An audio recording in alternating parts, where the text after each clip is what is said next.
Di antara wanita yang paling mulia di muka bumi adalah seorang wanita yang tidak ditakdirkan memiliki jodoh bahkan. Saya berharap ingin punya suami seperti Rasulullah SAW, seperti Ali bin Abi Thalib, tapi kitanya jauh seperti Khadijah atau Fatimah. Ya.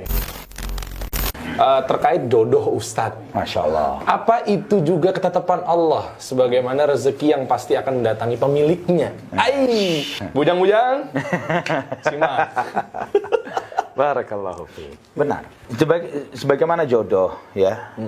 Sebagaimana rizki, ajal, jodoh juga sesuatu yang Allah Subhanahu wa taala tetapkan untuk kita. Nah, jodoh ini ada yang dimudahkan oleh Allah. Sama seperti rizki, ada yang dimudahkan, ada yang ditunda oleh Allah Subhanahu wa taala. Bisa jadi ditunda di dunia, ditunda sekarang, tapi nanti di dunia akan mendapatkan yang sesuai dengan yang Allah Subhanahu wa taala takdirkan. Dan Allah memberikan yang terbaik untuknya. Atau mungkin bisa jadi mungkin tidak mendapatkan jodoh sama sekali. Tapi bukan berarti itu sebagai sesuatu yang punishment atau hukuman dari Allah Subhanahu wa taala, bukan. Karena di antara wanita yang paling mulia di muka bumi adalah seorang wanita yang tidak ditakdirkan memiliki jodoh bahkan. Siapa? Maryam, ibunya Nabi Isa. Iya kan? Wanita yang paling mulia di muka bumi di antara wanita yang Allah muliakan tidak ditakdirkan punya jodoh, ya kan? Apakah menjadi kehinaan bagi yang bersangkutan? Wanita yang paling sempurna di antara wanita paling sempurna, kata Nabi SAW. Tidak banyak wanita sempurna. Di antara wanita sempurna Khadijah, Maryam. Disebut oleh Nabi hanya beberapa gelintir manusia saja. Asia, Firaun. Iya kan? Asia, istri Firaun. Ini adalah wanita yang mulia. Ternyata beliau tidak dimudahkan jodohnya di dunia. Tapi bukan berarti itu sebagai hukuman dari Allah dan Allah tidak memberikan, tidak meridhoinya. Padahal dia seorang wanita salihah, ahli ibadah, kurang apa kurangnya? Ya kan ya? Sempurna luar biasa. Tapi ternyata itulah bentuk kemuliaan yang Allah berikan kepadanya. Masya Allah. Itu dia. Makanya udah, ntar aja dulu. Ya nggak ntar juga sih. Ntar juga. Bentar-bentar. Oh berarti kalau ngomong. Insya Allah Allah mudahkan jodohnya dengan yang terbaik. Dan ada lagi. Di antara ketetapan Allah, at-tayyibatu lit-tayyibin wal khabithatu lil khabithin, bahwa wanita-wanita yang baik itu akan Allah berikan kepada laki-laki yang baik. Wanita-wanita yang buruk akan Allah berikan kepada laki-laki yang buruk. Artinya ketika kita men-setting diri kita menjadi orang baik, Allah akan datangkan yang selevel dengan diri kita. Begitu ya, dari sisi keimanan, ketakwaan dan kesalehan. Jadi ketika kita berharap, saya berharap ingin punya suami seperti Rasulullah SAW, seperti Ali bin Abi Thalib, tapi kitanya jauh dari seperti Khadijah atau seperti Fatimah putri Nabi.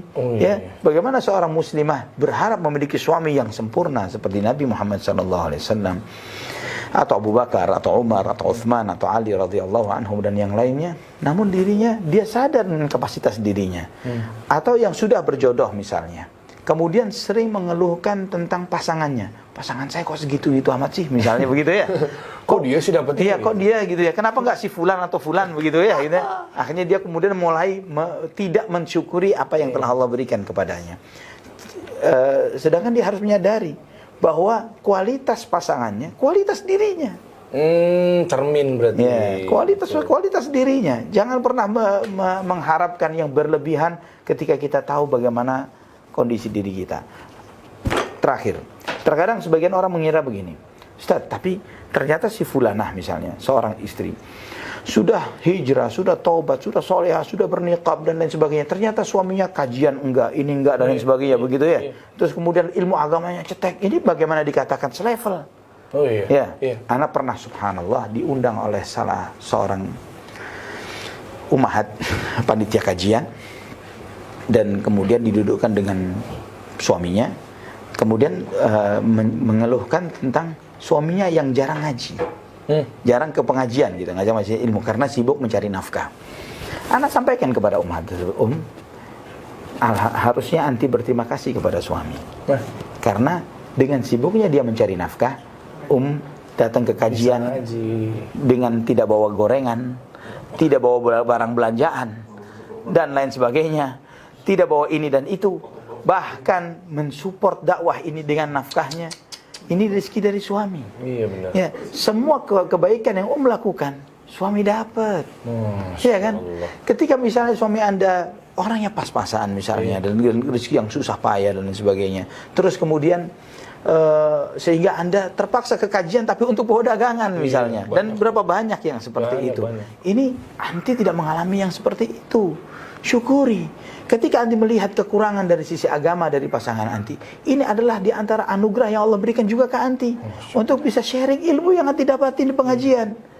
Sampaikan ke suami, ajak untuk ta'awun 'alal birri wat taqwa. Sebagaimana anti dibantu dari sisi materi, bantu dia dari sisi agamanya. Masya Allah, ini terpukul banget ya. Banyak soalnya begitu mikirnya ya. Karena Syukur sangat lagi, sering, syukur maka lagi, anak Ustaz, ya. sangat sering, jadi anak perlu sampaikan juga seperti ini. Baik Ustaz, jazakallah khair.